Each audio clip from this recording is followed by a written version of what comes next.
What rules should a businessman follow to guarantee results? The same laws apply. The question is about hang-ups. What is the balance between what you're saying and the physical plane? 85% of those who develop, they are unable to listen to me. Could you tell me a bit more about crypto? You can't sell a Rolls Royce for the price of a used Toyota.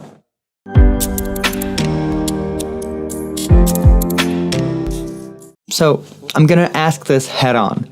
You give a lot of information, and you know, especially the first time you hear it, how are these things related? And why does this work? What kind of laws are you talking about? There's math, right? 2 + 2 = 4. We learned this at school. There's astrology, and people who understand it, they can say things about astrology, they can show their knowledge. But 90% of the people, they don't believe in this. They don't believe in astrology, they don't believe in numerology or any of those things.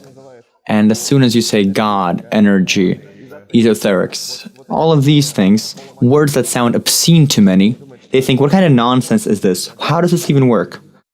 And they either encounter this and they understand these laws and it works for them, but a lot of the time, people just don't believe. What laws are you talking about? So they can believe it or not.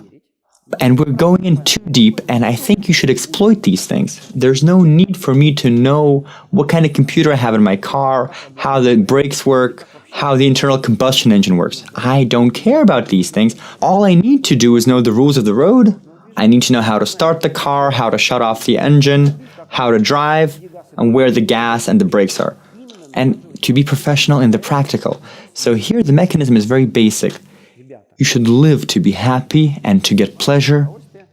The conditions for you will not be too favorable, but at the same time, you will see no obstacles in your path. If you're ready to fail all the time and you take it easy, you say, at least I've tried, or you're ready to succeed in everything you do and you don't experience too much joy, you don't gloat, and you don't try to save everyone around you and tell people how to live their lives, then everything's going to be just fine. But no. Your life is shaped by your passion. Your passion appears when you've solved past issues and you've thrown out all the things you don't need, when you have excess energy and you start desiring from it. If there's something from the past, if you've got a hang-up, you're either an emotionally closed person or an emotionally very open person, and then you have drugs, alcohol, smoking enter your life, you start judging other people, you start hating, you get depressed. So it can pop up on its own, but you've got to know, if you love going over the speed limit with your car and you can't help it, then you won't be successful in business. If you're successful to your maximum potential in business, you don't have surplus energy. And then you're fine standing in traffic and enjoying calm, peaceful music and the great car you're driving. So you will never have the need to do something horrible or do something unusual if your energy is fulfilled. Like I said about alcohol and smoking, if you're not ready to use all the energy you've been given from the future, have a smoke, annul it. You suppress yourself in front of your boss, in front of your woman, in front of your friend, your partner, in front of your desire. You have some alcohol, it's gonna come out. So what do you mean suppress? You didn't do what you wanted to, right? Right, you wanted to say something but you didn't. You wanted to implement a project, you didn't. And alcohol, there you go. And when a person, for example, drinks and then they want to have a smoke, this means they've suppressed their energy that they got, and it starts destroying them from inside. So if they don't drink, they start getting mental issues and health issues. They drink, it comes out, and they don't want to do anything with it. They have a smoke, they void it again. So if you drink, you've got to toast, because when the energy comes out and you have a toast, that shapes this energy and launches it to realization. If you're a smoker, well, you gotta smoke and you gotta blow the smoke creatively. Think about what you're gonna do. Don't get depressed, do positive things. But the most important part is that this is just a feature that doesn't work, because as soon as you start thinking creatively and thinking about what you want to do, alcohol will disgust you and cigarettes will make you nauseous. But in terms of alcohol and cigarettes, Vitalik and I have stopped smoking or drinking a long time ago, but tell me please, hookah bars are a really hip thing now. As a consultant, I never work with alcoholics, I never work with smokers, I never work with pharmaceutical companies. I don't consult companies that do these things. I think it's just bad for you. But what about hookah bars? And I get a lot of requests from hookah bars. Well, it's kind of a light type of annulling. So if you go to America, or to Holland, or to Georgia, so we're not promoting this, of course not, but we believe that no substances should be used. And you can have a crucifix, you can have an amulet, you can have a tattoo. These are all mechanisms of blocking. They block something and something comes out of it. We think, this helped me. No, this brought you into a degenerative state and you got an external result, but internally you remained weak. And then you've either got to work on yourself or you've got to acquire another character flaw that will plague you for the rest of your life, like an allergy, like asthma, like phobias, to move on. That is why I am against this. So we can say that any person with other talents and results is just a collection of flaws. Well, yes. And you know what? When I was looking at various rich people, and I'm not going to give their list of names now, practically all of them have blocking mechanisms. It seems like they're rich, but they can understand happiness and pleasure, and most were happier when they had less money.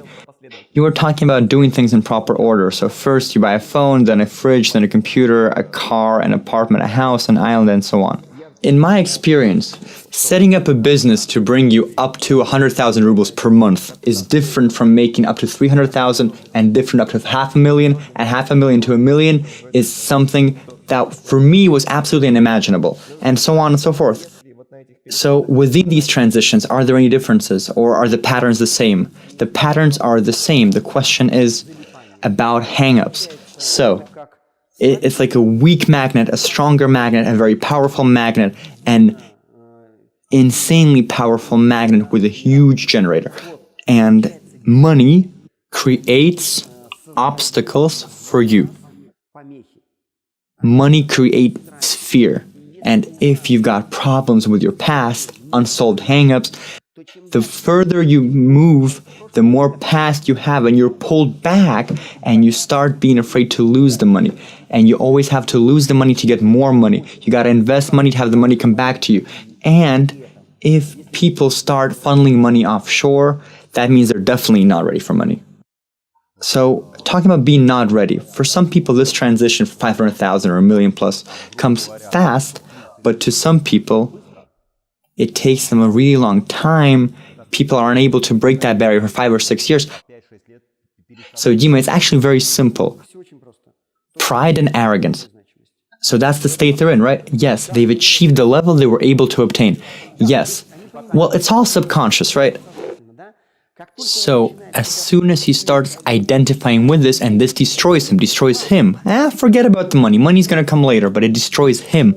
And he must pass through this, take a long time to live in this state, to see others get rich while he's still poor. And when he's made money, everyone's gotten even richer, then he will not have any pride or arrogance.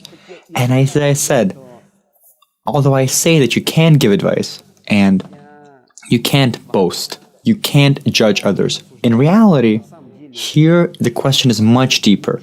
It turns out you can judge people, you can save others, you can gloat. In what situations? If you are giving an advice to someone who will follow through with your advice. If you give advice to a strong person, if you've helped a strong person, if you're boasting to someone who's got more than you do, if you're judging someone who's achieved so much. So if you're judging the bad, then you take it upon yourself. If you judge someone, you take their flaws upon yourself and you work with those flaws. It's not quite correct. You take everything they have. But how can you judge a good person? Well, you ask them, you loser, how could you make so much money? And then you make this money tomorrow. You're not a loser, you're doing a great job. How dare you walk around dressed in Dolce & Gabbana and then you get your old Dolce & Gabbana. You're like, all right, you're fine. So this thing, if you are aware of how this mechanism works, never say never, right? I'll never be a multimillionaire. And God will definitely give it to you because you've said something radically different. So, a question, and I think people who don't really know your art, can I call it art? Sure. With your specialization, in your work, you talk about that there should be 12% novelty. What kind of a figure is this? Why 12%? 12% a month, 12% a year? And how can I grow if I want 100% novelty? And I want to increase my growth twofold a month or a year. So 12% is a novelty that is not expressed in cars or in the price of your watch, the price of your goods. The 12% novelty is always your attitude. 12% is I want this, I like this, I do this, I stop when I still want things. So I eat a bit less.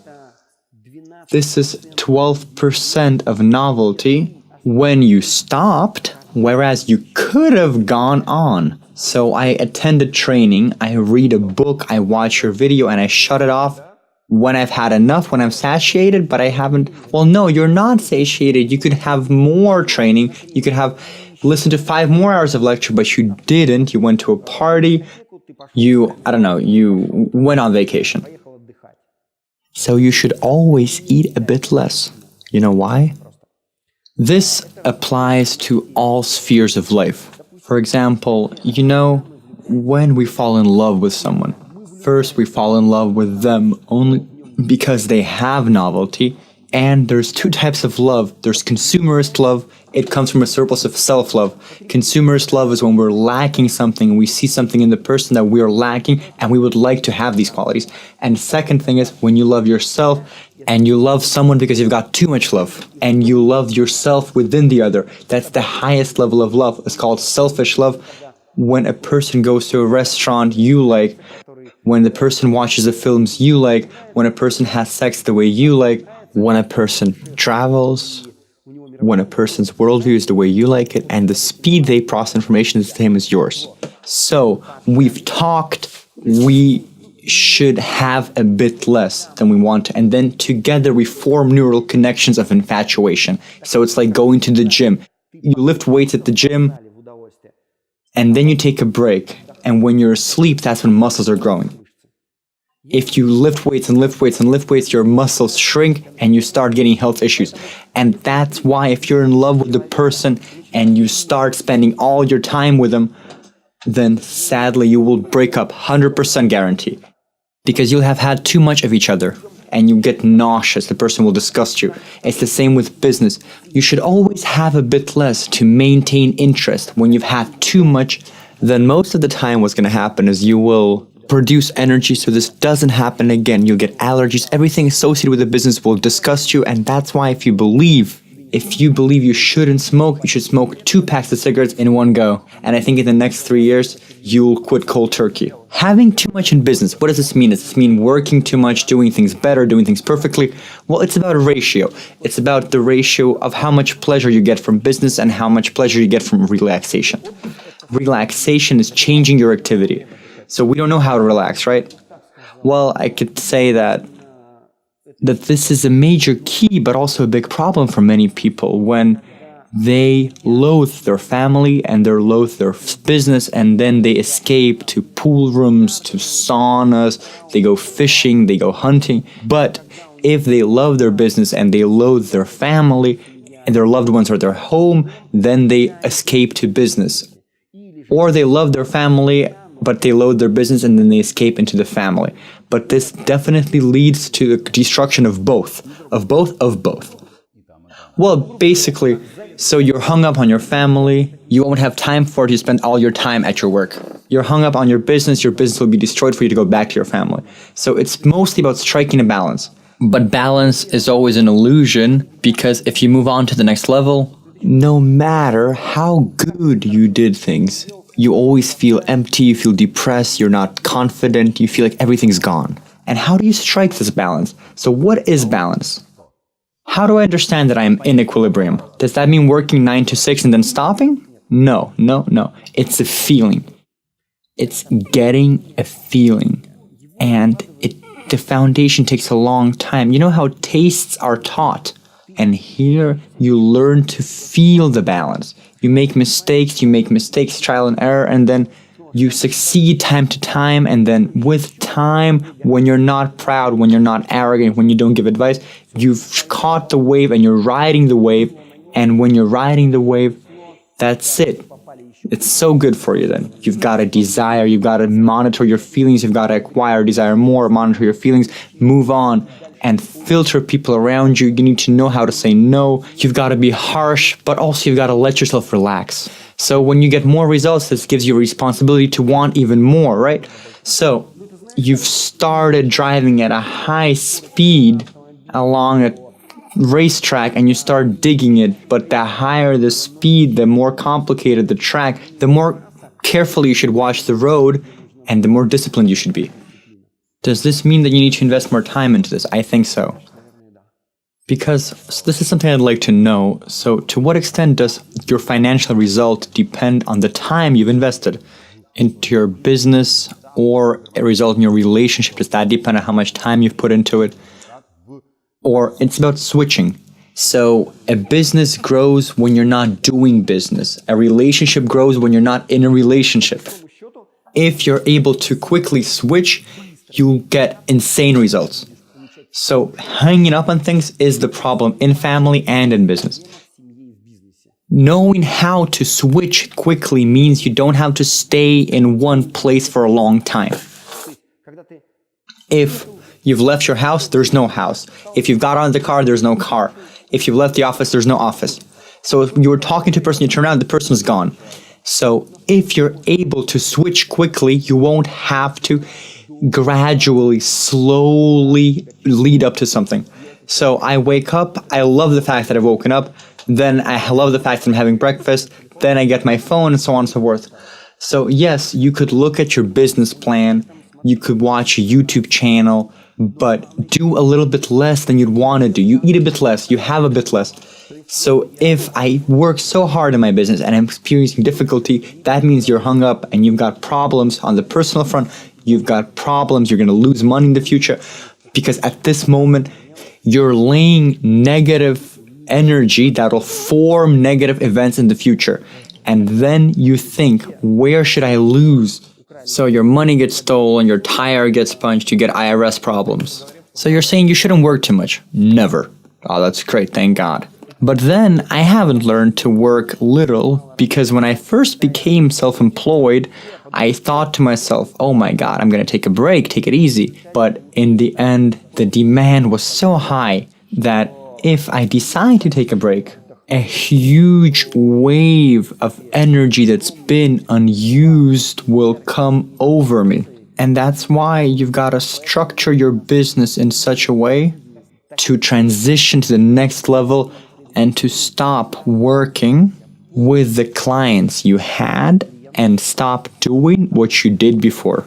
When you, for example, you dance and you've got so many clients, so many people who want to work with you, you understand that you'll be working 365 days a year, 8 hours a day, and you won't be able to cope with the number of people.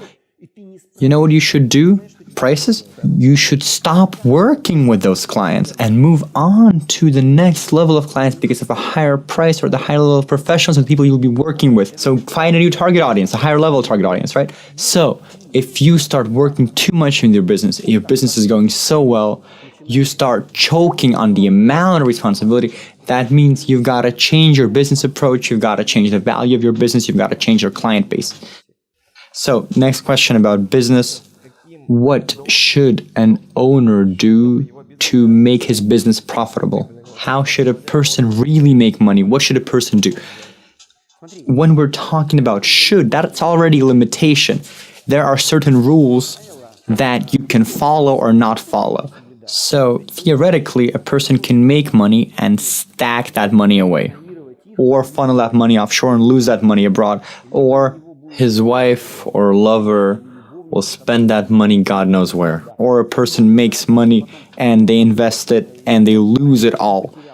But the question is, what is the intent that you should make money with? And what state should you be making money in? So that means that this has to be something you love. This has to be constant novelty, constant movement, constant progress. And this means you have to be ready to lose because you need to move on to the next level and the next level. Because when we are not ready to lose, we are hung up and we are limited in business, or we're limited by the money we make in the business, and we start degenerating. That is why first it comes pleasure and novelty. So when you say lose, when you say you're ready to lose money, what is money, Sasha? Money is energy, and money is an instrument to fulfill desires that bring you pleasure. The principle is very basic. You've got a desire that comes from a state, and you start to work, you forget about this desire, and you enjoy the process of work. So please note that our primary desire is, so let's say a house, a car, travel, watch. We forget about these desires, and when we forget about this, it goes down to the subconscious level, and if we enjoy other actions, then that desire enters the physical plane, and we get these things in real life. So basically, how does extrasensory practice work? We've expressed an intention. We have looked at what sensation we want to experience from already having this, and then we switch to the model. And the power with which we switch to the model, if it's a light stream or divine energy, or maybe we're dealing with dirt or filling it with love, it doesn't matter. We've switched to the model. And our 80% of our focus is on ourselves, 10% on the state, and 10% in the model. This intention, since we've shifted to the model intention, it goes down to the subconscious level and creates an effect to the extent that it resonates with the program. The same thing in business. You want these things, you get distracted, you switch to work, and then you enjoy all the actions you make, and you look, you see how you feel, what you want to do, what you don't. Your feeling defines whether you have energy or not. Energies manifest in relation to the laws and in relation to the priorities you've set for yourself. For example, when I asked the question, how do I enter a better financial state, you know what I got? The answer was that I had to watch more stupid American sitcoms, watch comedy clubs, and watch stand-up comedy. And, I never watched those things. I was actually very much against stupid American comedy and against comedy club because the jokes there are vulgar. Yeah, exactly. So, and the way it works is that when I asked, what will this give me? The answer was very simple. When you perceive the world from righteousness, you do this from a limited perspective, and your spirituality is based on a reluctance to progress and to move on.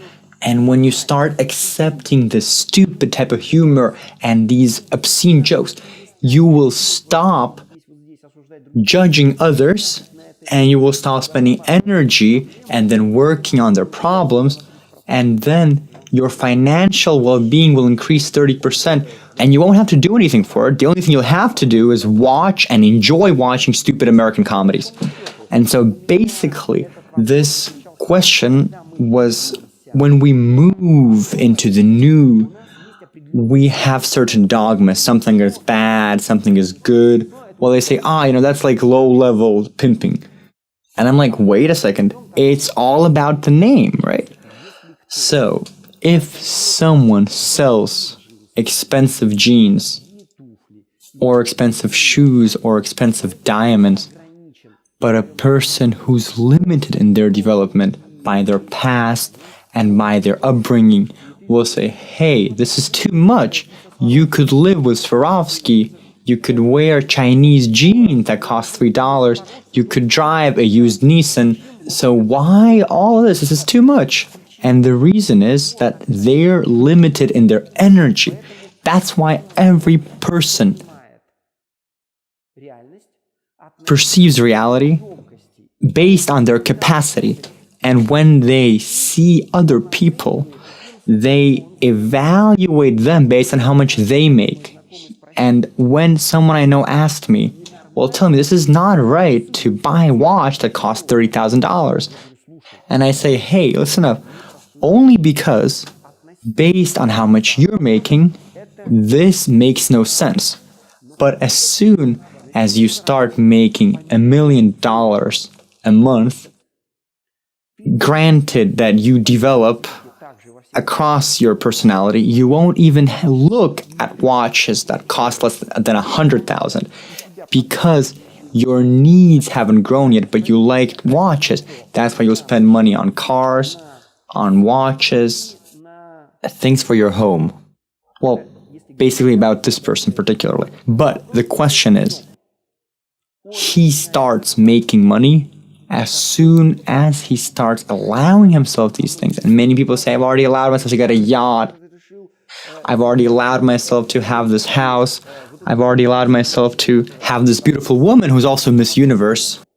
But the question is that this person must allow himself to enjoy everything he does. And he must be ready to accept that even if he has nothing, he'll still be happy. 100% this will all be wasted. Money is an instrument. All right, I mean, I understand more than the first sentence you've said, but money's an instrument. And based on this, we have to use this instrument to give us joy. Yeah, and once again, now I'll be talking about the way it actually works. So you get a novelty, you get development, you get professionalism and love. And then once again, rebranding the novelty, development, professionalism, love. Most energy we get at the development stage, we acquire skills. And at this stage, new neural networks are established. New neural connections mean new laws, and laws are energy. And at this moment, we must lay the foundations for our next desire. And then we're living in the future. We enter a state of love. These desires are also accumulating energy. And when we are within a state of love, then we already have the desire we want to fulfill.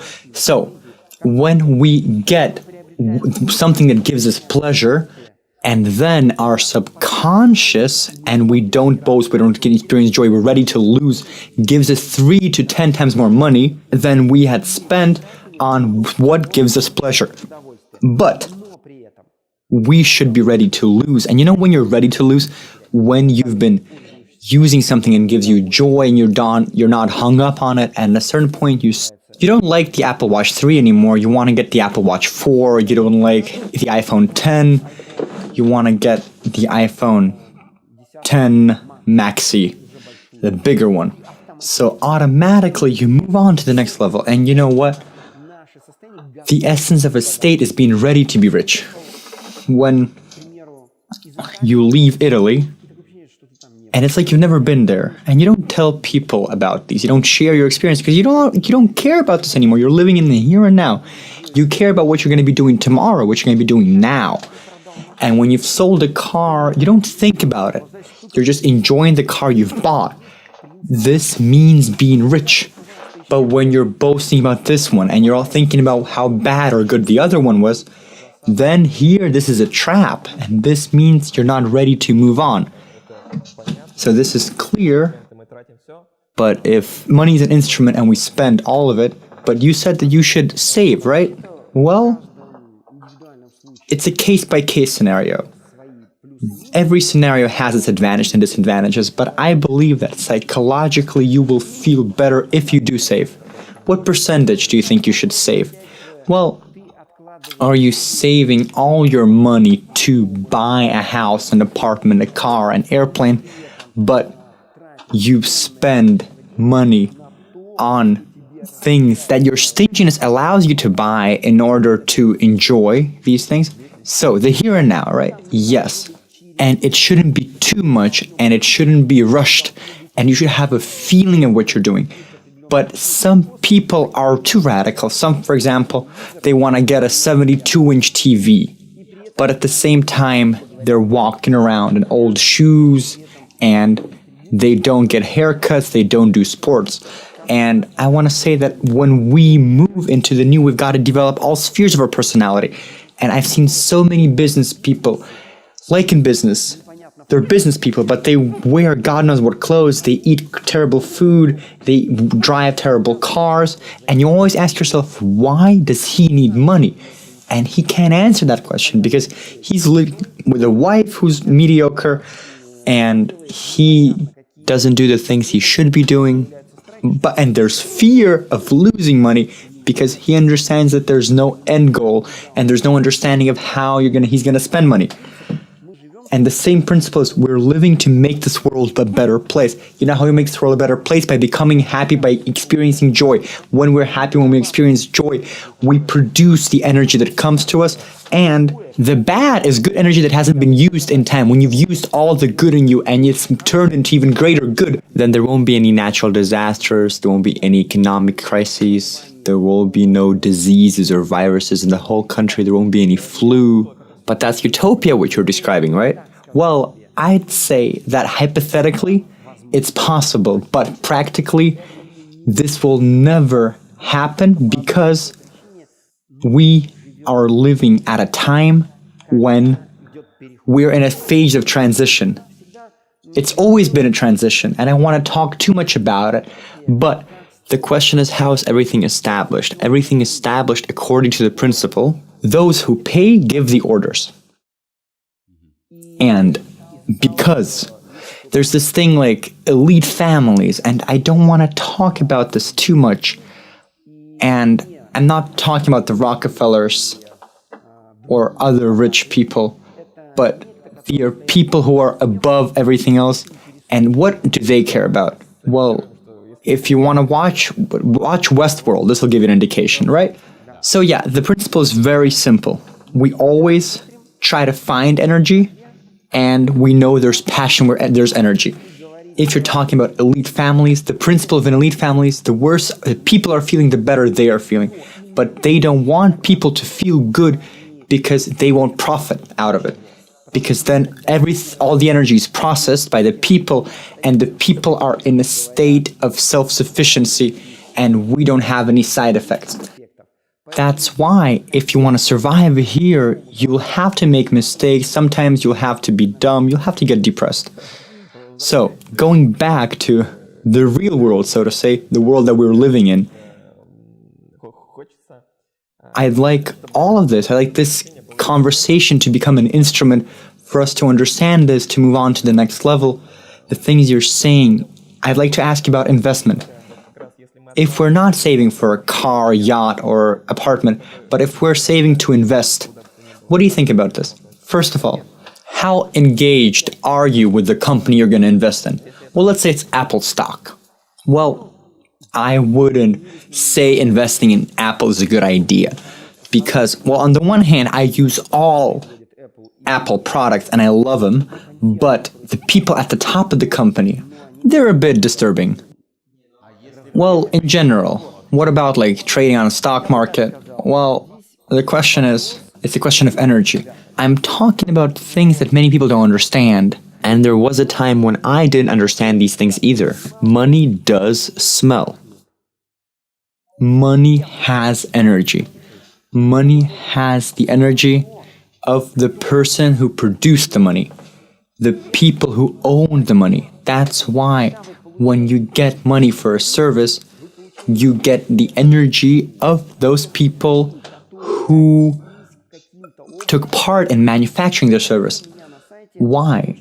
On my website, there's a huge sign that says that if you don't feel like spending money or you don't make the amount of money to get a consultation, don't come to my consultations. We have a special team of people who upload videos, who make Facebook posts, and they spread it on YouTube and other social media just so you don't come. Why? I'll tell you. It sounds funny, but when I started looking into these things, it turned out the people who'd made the money with hard labor to get a consultation, or people who came because they were forced to get a consultation because they understand that I, Palienko, can solve their problem, but they don't feel like spending this much money, then this money doesn't benefit me. It creates me the conditions, it gives me problems, gives me diseases for me to spend this money on. And since I don't want to get problems, I don't want to get diseases, I don't want to get this money. I want to get money from people who enjoy paying me. And for example, if someone is buying a Rolls Royce, they don't say, damn, why is this thing so expensive? So go buy a used Nissan. But they say, I don't like the used Nissan, I like the Rolls Royce, but it's too expensive. But the question is, once again, about the cost price of what you're giving. And what matters the most is your goods, the things you produce, a painting, a service, medical care, photos. If you do it well and you ask a small amount of money for it, then you will have to pay and you'll have health problems. You will have problems in your fate. You can't sell a Rolls Royce for the price of a used Nissan. And you can't give a Rolls Royce as a gift to a person who's only ready to make money for a used Nissan. And so, again, the question is, when you want to invest money, I say some things are toxic. Ponzi schemes, Bitcoin, these things are toxic. They're dangerous. They will bring you death no matter what. It's like eating food that's gone bad. Best case scenario, you'll have diarrhea and a fever, and you'll miss out on a couple of days of work. But once again, I'd like to stress this, that these things are for people who are developing, whose vector is positive. People who are degenerating, people whose vector is negative, they have totally different priorities. The worse their situation is, the better it is for them. The more hazardous, the more problematic things are, the more they're drawn to them because this is their type of energy. Basically, why do people break windows in buildings? Why do they pee in buildings? Why do they graffiti walls? Because that's what they're comfortable with. Because that's the energy they have. It's low frequency energy. And that's why, in general, at their company, they impose strict limitations on workers. They are harsh on their workers. They pay low salaries because they need the negative. They thrive on the negative. People who thrive on the positive, they choose the best people. They pay these people a lot of money. They choose the best offices, the best cars, and the best food. But then they've got to think about who to invest in. Because if you invest money in an asshole who has an asshole business and that business brings you profit, but this money has a smell, then you can buy crap. Or you can lose this money so you don't buy crap. Could you talk a bit more about crypto? You said Bitcoin is nonsense, Bitcoin is death. What do you think about cryptocurrency in general? I believe that in time, we will all switch to crypto. There will be, if you use, let's say, a couple serious large cryptocurrencies and the rest will be low-scale cryptocurrencies and they will die out in time. Right now, we are seeing a testing phase of cryptocurrency, and that's why there's a lot of cryptocurrencies. When people understand the principles, when we understand this is normal, then we will see a situation whereby there are 3 main cryptocurrency and 10 secondary cryptocurrencies. So the world is heading towards cryptocurrency. We don't have a choice. Should you invest in crypto now? Because last year showed that, well, we've observed this in the past 3 years, that people who invested got 15,000% profit, but then it crashed. And this is the testing phase. This means the phase of understanding of when something is timely. Remember what I said about not eating enough?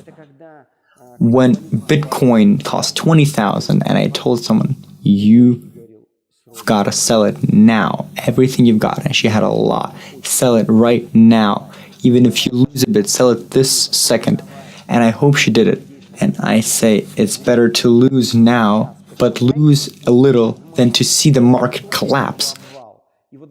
And people ask me, why don't I play stocks? Why don't I make bets? And the answer is simple, because the skills I have will be taken away, because I'll get hooked on money. I'll get hooked generating empty money. Because intuition works very simply. It's 10 times more difficult to analyze a person than it is to analyze a market. But you gotta understand that you have to analyze the market in a way that's global and in a way that's informed. Because when I am analyzing with a positive vector, I can make a mistake because I always have to consider the human factor. And if I'm talking to people and I always think about development, happiness, and wealth, but people say, hey, what if I should do this? And they say, no, you shouldn't do this. And people say, hey, but I'm going to do this. I did this. I made a lot of money. And I say, well, good on you. But then this money will only give you disastrous problems and most probably death. So it's not about the next move. You could win big the next move, but then the money you've made will kill you. And if you don't think through 5 steps ahead, that's how things work out. Just like I said, the ruble is great, but it's better to save money in euros or dollars. I mean, it can be artificially supported. It still is being artificially supported, and that's not great for the economy. It should be genuine. But in general, at some point, it's going to crash. It's going to crash so hard that people with rubles on their hands will be desperate. They won't be able to buy toilet paper with the millions they've got. That's why, in terms of the economic model, and I'm not an economist, I'm not a businessman, I look at energy. But if a country is following out-of-date rules, it uses raw materials, and it manages business from a position of politics, then this business will always crash. But for all people, for the chosen ones, the situation might be even better. But in the long run, the end will come. Hey, so the question is, how do you set goals in business? So a businessman says, I want to make money, I want to launch a project, I want to open something, I want to sell. What should you do? You know, it's important to trust your feelings. What do I feel? What do I want to do for myself? How will this work? Yes, you can study the market, you can study demand, but you should analyze successful people. They love what they do. They get high of what they do, and they have their audience. And it's very important for us not to adapt and adjust to others, but to do things we love. And the people who need our product will come to us. And all of us must decide on our level, where do we feel happy? We're happy here. And that means this is the type of people you will get who resonate with you. If you want to work at a level higher than you enjoy, then no one's going to come because this energy will do you no good. If you put yourself lower, you will degenerate when you're selling something. Let's say you're selling wholesale, cheap, low quality goods, but you will go down to that level. So we set our goals based on how much joy we get from things, right? Well, that's not very smart, is it? When you start doing something, do things you're paid for, but do it to enjoy it.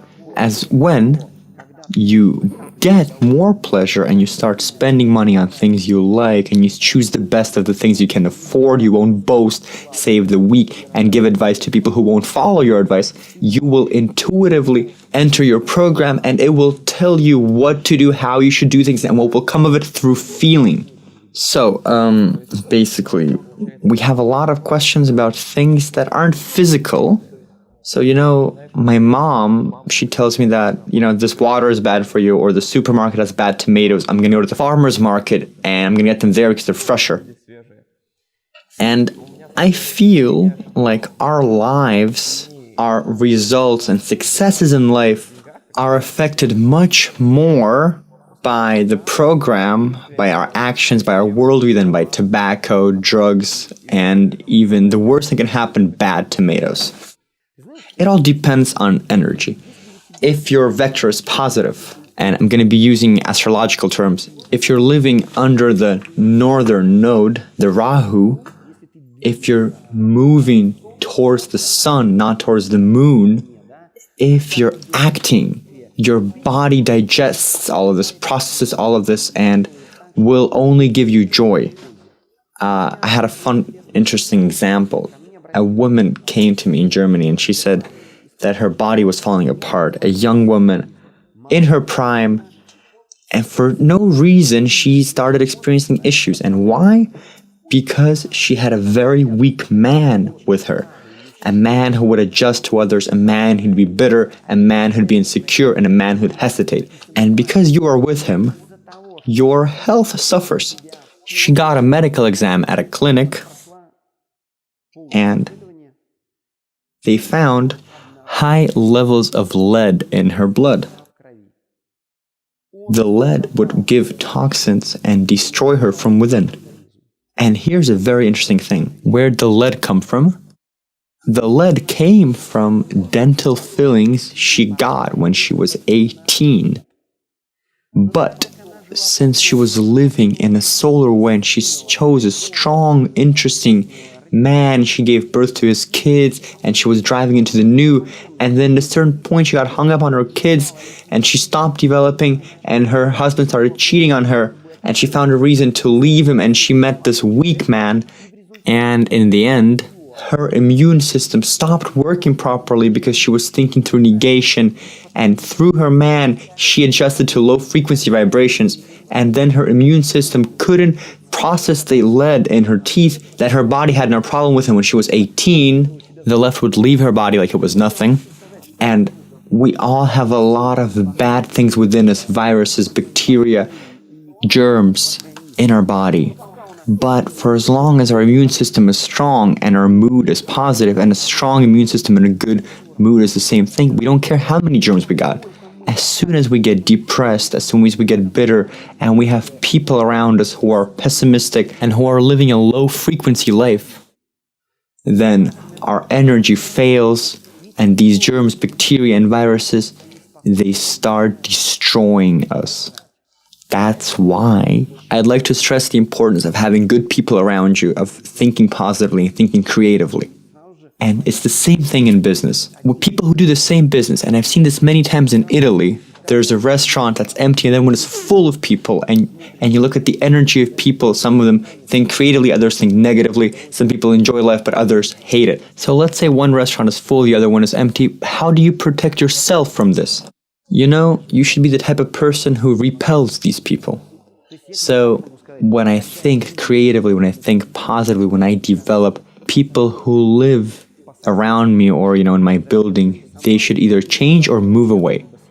So let's say an old friend of yours is calling and he says, "Hey, how you doing?" and so on. Let's go have a beer or just let's hang out. And you understand that you don't want to spend time on this because he's going to whine. And this is a story. What do you say? I have no time?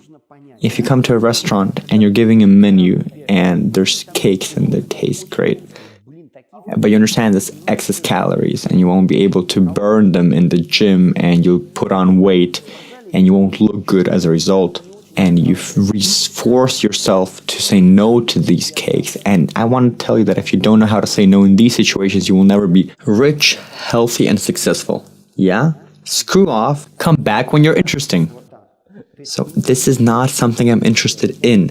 You should always ask yourself, when someone wants to talk to us, always ask yourself, is this something I find interesting? And if you don't find this interesting, only they find this interesting, and then you will just be a source of energy for that person. So when you're bored, when you don't want to talk to someone, you meet them and then you give them services they should pay for, or they go to someone else and talk to someone for free. Sasha, what is the balance between the things you're saying, so the metaphysical level, so to say, the laws you're talking about, and the physical level? So for example, I have tasks in my business that I have to do, so I open up my laptop and I start working. I gotta set up a meeting, I gotta hire people, I gotta do physical things I have to do. And the metaphysical is, what mood should I do this in? What state should I be in? What energy should I have? Where's the balance? The balance is very simple. You've gotta grow in the social, in management, in new gadgets, in new systems. And you've got to plan and you've got to organize your life and you have to enjoy these things. But also you should know that you're studying accounting, you're studying finance, you're studying planning, you're studying the market, and you enjoy doing this. But if you don't allow weak people to come to you, then strong people are drawn to you. But if you don't feel guilty and you are in no rush, and you don't feel like you owe things to people, you're responsible for those who are weaker than you, because saving the weak is their own business. And that's why the balance is very simple. You grow and you learn about the newest technologies, about the newest about systems of payment and promoting your product, and you enjoy this. And you don't talk to people who don't resonate with you and who don't enjoy life. So you say that your information resonates with people who resonate with you. So let's leave that. But I don't think there's a lot of people like that. Yes, percentage-wise, and I've already said this, 85% of people who are developing, they can't understand what I'm saying physically. So they find me difficult. It's like I'm speaking Russian. All the words are clear, but they are unable to understand what I'm saying. And that's okay. And I think that's okay. Then there's also 12% of people who listen to me, who agree with me, and they do parts of the things I tell them to do. And there's 3% who listen, who feel, and who do. And they get results 100%. So that's your target audience. You're not good for everyone. Yes. You know, it's like, if you're talking about shoes size 7 are only good for people who wear size 7 shoes, whose foot is size 7. And also, they're good for people who can afford shoes that cost $150 and enjoy it. So, some people don't like some brands, styles, or types of fabric that made by some companies. That's why I am not something for everyone. And I say that someone likes BMW, someone likes Audi, someone likes Mercedes. And there are people who are omnivorous, who drive BMW, Audi, and Mercedes. That's why if someone is listening to Tarsinov, Sinelnikov, and Palienko, I tell them you gotta choose. Because these things are antagonistic. So we're almost at the end, and I think these are going to be my concluding words. But we've got enough questions for hours of dialogue, 3 more hours of dialogue. But we will film this if you're interested in this, and if Alexander agrees to answer business questions. But I mean, that's our second condition, right? So if you find this interesting, and if you want to hear more about business and topics around business, please put that down in the comment section. Like this video, it's very important, and this will be our motivation to make the next video. And also, if you've got questions about business, specific questions about this interview, not about your business, not about how things are working in your business school, but something specific, something clear about the general laws of business, ask those questions in the comments, and we may include them into the next video, and we hope it's going to come soon. Thank you. And I think, again, to conclude, since we are talking about business, about money, about entrepreneurship, Sasha, what is your advice? Can you give us a couple of rules? We've talked a lot about rules all over the place. What rules should a businessman follow, like a businessman like me, Vitaly, or our viewer, in order to get results 100%? So there's only 2 things stopping us from being rich. If we are surrounded by people or things that we don't like, by people or things that don't do us good, by people or things that don't make us better. As a wise man said, you want to live well, leave the places where you don't feel well. In your life, get rid of everything you don't like. And you should desire the things you would want to have and move towards these things. In the little things, you should do the things you would want to do and enjoy these things, but do a bit less. Get used to acting according to the think, do, say, realize principle. Learn not to exaggerate, but also don't downplay things. Get rid of empty conversations, be always grateful, and never identify with anything except for being a man or a woman. And if you do these things with pleasure, and if you're ready to fail, then in general, most probably everything will work out great. And please remember that grounding yourself is always primal. If you're in your head, then you start thinking creatively. And always tell yourself if you're wrong and if you've done things wrong. Never feel guilt.